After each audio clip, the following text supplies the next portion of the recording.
Hi,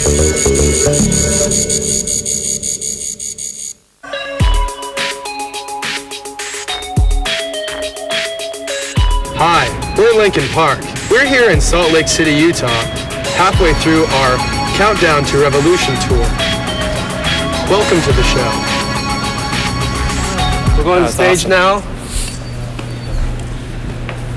When we go on stage at night, we go the same direction, except there's a lot of people here.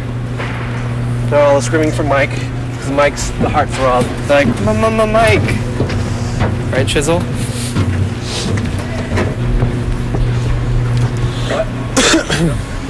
Right now, what we have set up is they have the band set up in a sequence with the opening act, Apex Theory, being out front, their drum riser being up there, then Head PE being right here, and then our stuff kind of in the back. So they'll strike the stuff away, move the next band up, run it that way. I know you're doing it. I love it. So, and this is our fascia for the risers, DJ riser. We call that Mount Hahn. Then Rob's drum riser. That's the stage. Come out here and you can look where the people will go if you want to do that. I do appreciate it. You getting all the... It makes for good composition. So you have to just kind of jump. Hi. I have the camera now. Doing this. This is fun. So. Oh no. How funny does he look with it? So, how long have you been doing this? Too long. Too long. Ready to get back? Oh, you're American. My setup is, we got this thing, it's called a MIDI production center, which is a sampler. And basically what it does is it makes noises. So I push the button and it makes a noise. It goes like a speak and spell. Like if I want to spell something with sounds, I'll just go and it'll say what I want to say. I did the same thing with my vinyl. Use this record which I made. AC Gas Station Breaks from the Orient. Well, the thing with our band is control is that's the challenge. Everyone's trying to control each other. They're trying to control me. I sometimes try to control them. It's just the battle that we're always going through. The director of the show just called me a wanker. We'll show you some more of this. How should I take that? Do you want to see the drums? Listen, here's what's going on. What we've got is the real drums.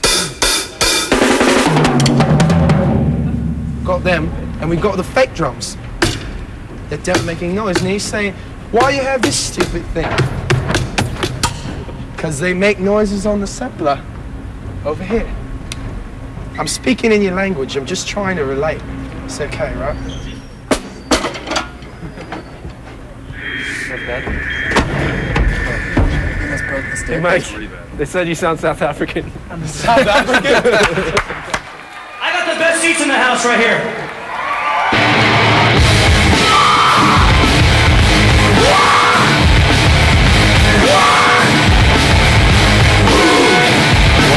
To ignore them behind me? Do I follow my fate to escape blindly? Do I hide my pride from these bad dreams and give in to sad thoughts that are maddening? Do I let it go and try to stand it? Or do I try to catch up red-handed? Do I trust some and get fooled by phoniness? Or do I trust nobody and live in loneliness? You want to go to the show and you want to see the people play, but you want to meet them too. And that usually doesn't happen, so we kind of try and make that happen more often. We usually do signings, like on some tours where, well, like our own tours, we jump down in the crowd after we play. On other ones, we try and just set up something where we can do that.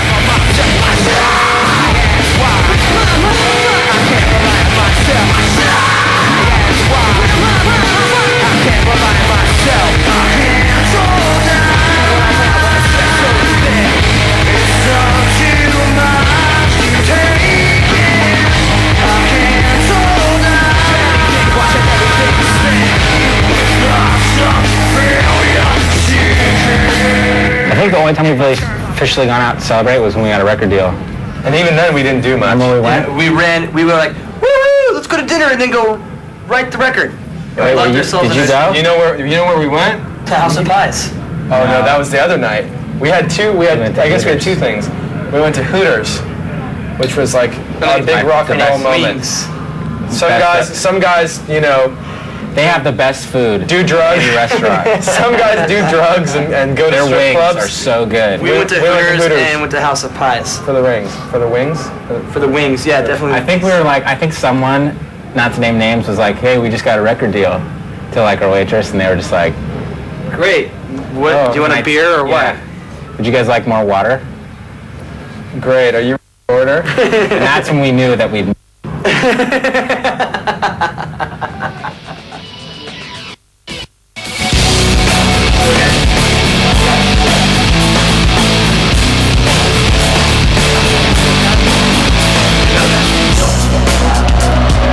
I was just eating dinner and now I gotta go do this shit. Graffiti decorations under a sky of dust. A constant wave of tension on top of broken trust. The lessons that you taught me, I learned were never true. Now I find myself in question. They point the finger at me again. Guilty by association. You point the finger at me again. I wanna run away, never say goodbye. I wanna know the truth instead of wondering.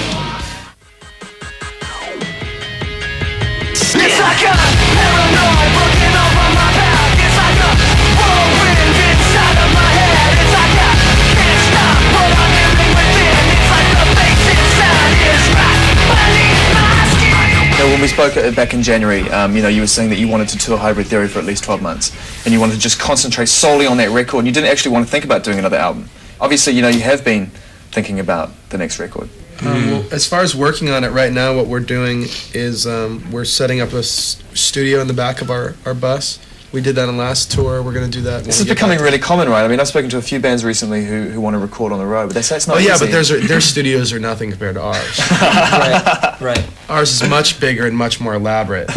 Well, we're really, we're really into working with like computer-based recording equipment, and I think we stay pretty on top of it, like as far as the technology. It's like a paranoid looking over my back. It's like a whirlwind inside of my head. It's like I can't stop what I'm hearing within. It's like the face inside is right beneath the skin. It's like a paranoid. There must be a concern at the moment with you guys when you think what's going to happen when we stop, because you've been, working constantly on on making Linkin Park a success for years, and the last 12 months have been, an incredible amount of touring worldwide. There's got to be a time when you actually have to go back home and think about buying a house or buying a sofa or doing something to put down some roots. Do you know what I mean? That's why I have a wife. She does all that for me, so I don't have to think about it. I was talking to him though. Oh, sorry. No, I know what you mean, but you know what I'm saying. I'll just shut up. I'll just shut up. I'll sit over here. On our time off, I'm gonna wake up every morning in my apartment really funny. by myself. It's gonna be hilarious. And I'm gonna pretend like I'm playing a concert for a lot of people, but it's really just gonna be me. You jest though, man. I've met a musician who's done that before for a week at 9 p.m. and actually walked into his living room going, okay, did he set the amps up? Showtime for a week just to try and actually sort his head out. One of the things I think that's really helped you guys out in the last 12 months, apart from the fact that you can play and you can write, is the fact that you give a shit about your fans, and you genuinely do. It's not this kind of like, oh, I give a shit, but I'm not going to sign your autograph, or I'm not going to have my photo taken with you, but I care. You genuinely, you stick around, you try and meet as many people as you can, but that must take its toll. I don't think it takes its toll. I think it's really rewarding to be able to go out and sign stuff for kids, say hi to kids, thank them for coming. Like at our show in Germany, I think the kids in Berlin that we just did, I think the kids were singing louder. Actually, our sound guy told us that they were singing 2 dBs over the PA. Has it got scary at times, some of the correspondence that you've got from fans? Because obviously some fans will cross the line. It hasn't, I wouldn't say that it's gotten scary. We've had some fans who've had some really, like, for example, a good example is we had a fan who had, like, brain surgery, and they decided to play the song, the album, the entire way through, and it was hours long. Yeah. She had them play the album over and over, and just that one. Yeah, and they would get sick. It was funny because the doctors would get sick of it, and they're like, "Can we put something else on?" She's like, "If you put something else on, I'm going to sleep." Yeah. And they're like, "Okay." That's like really touching. It's sobering because it is a scary thing, but it's touching, and it makes us like it's rewarding. You know what I mean?